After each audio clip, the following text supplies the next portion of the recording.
Hi everybody. Good morning. I pray everybody is doing well this morning and I pray that y'all have a great day. It is morning time when I'm filming this, but I pray that whatever morning, afternoon, night, evening, whatever, I pray you're having a good day. I'm not sure when I'm gonna post this. But yeah, so now we're still in the book of Job, covering chapter 4. And I just wanted to go ahead and read it to y'all and share it with y'all. And I invite you all to also read Job 4 with me. And in the comments, share what stood out to you in Job 4, what verses stood out to you, what it meant to you, how it spoke to you, all the things, okay? Also, my baby is awake. It is 5:41. She's been up since probably 3 something. I'm tired.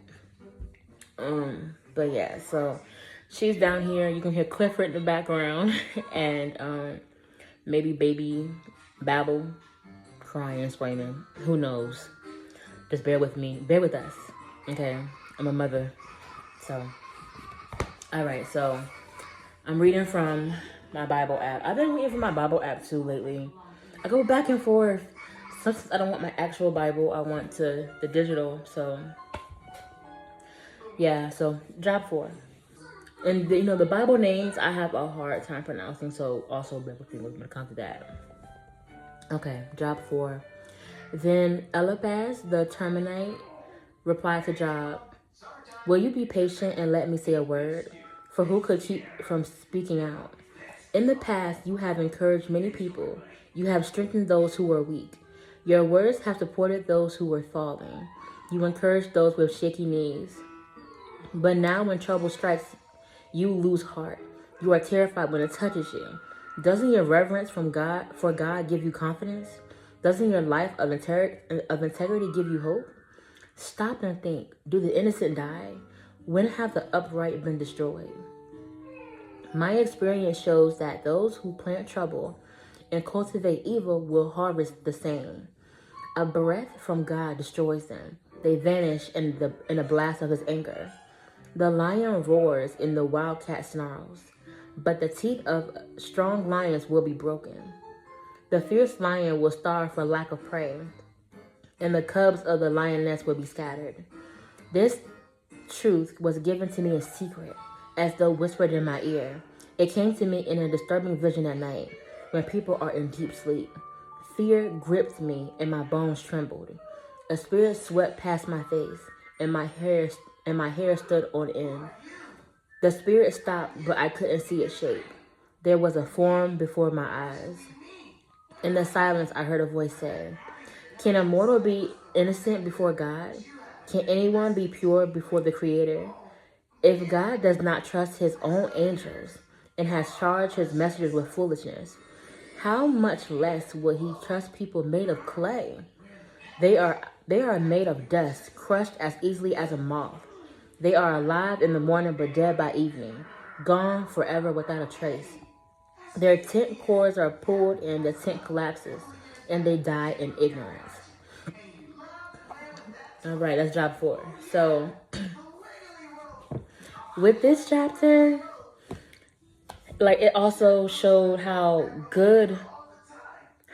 important it is to have good people, good friends in your life.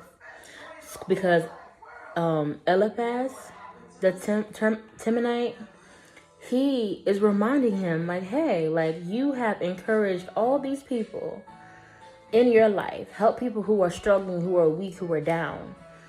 But the second trouble and hardship comes to his life, comes to Job's life, he taps out. He's cursing God in his life. Which is what I said like a few videos ago, like the importance of having good friends, because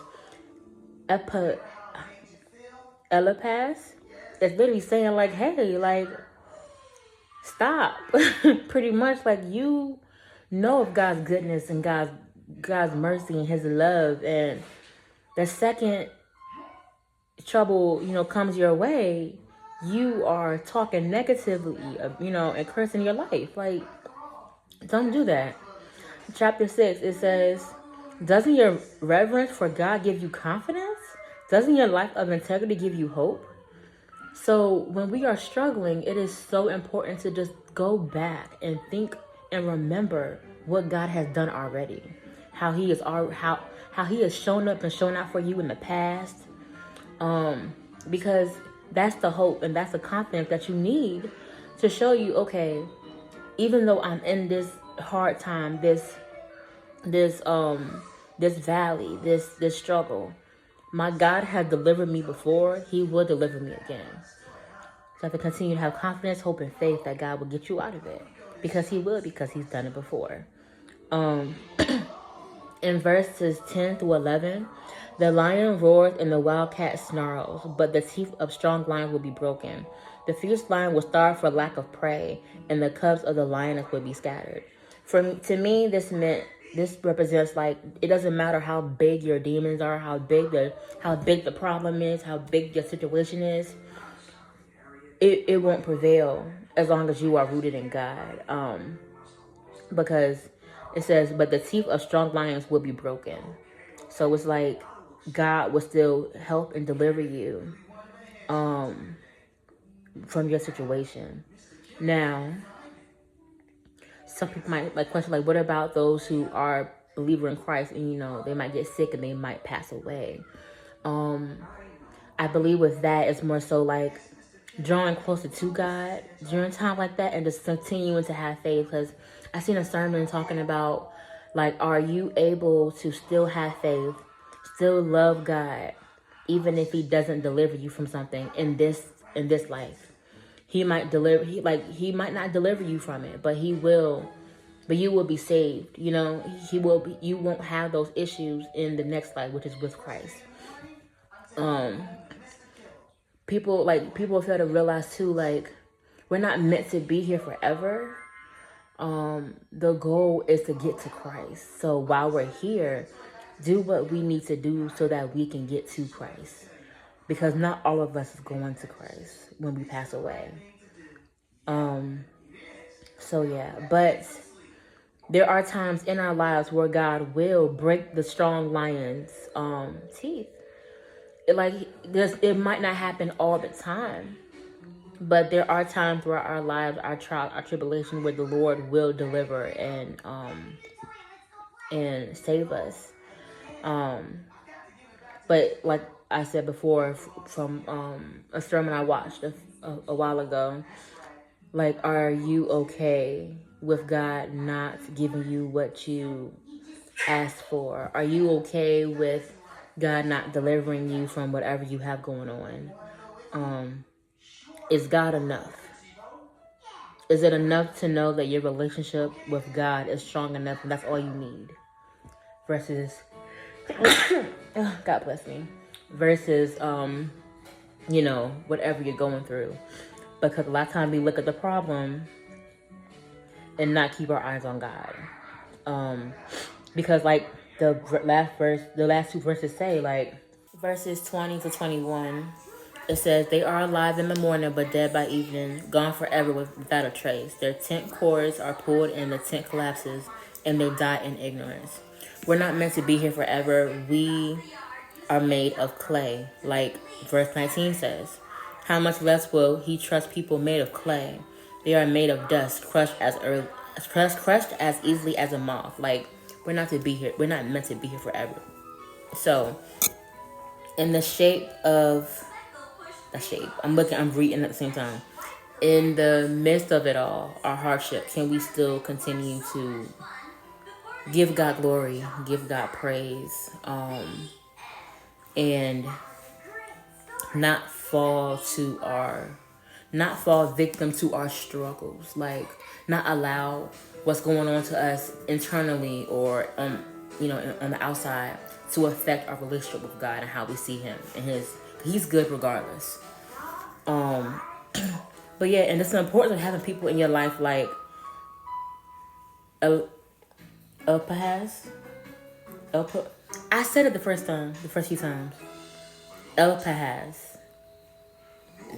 the Temanite, him. It's just important to have people in your life to remind you hey, like, yes, you're going through it right now.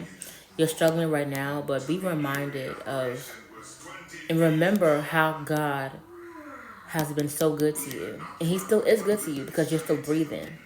But just he's so good and he's so good to you. So just remember and be reminded that regardless of what you're going through, God is present. You're never alone. He's with you. And just know like he got your he's there.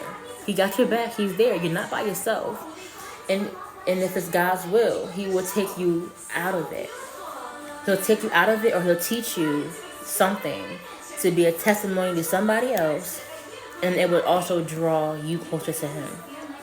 But yes, y'all. That is my take on Job 4. It was very, very good. I pray you all are able to read as well. Please share in the comments what stood out to you. Okay, y'all have a blessed day. Love y'all. Bye.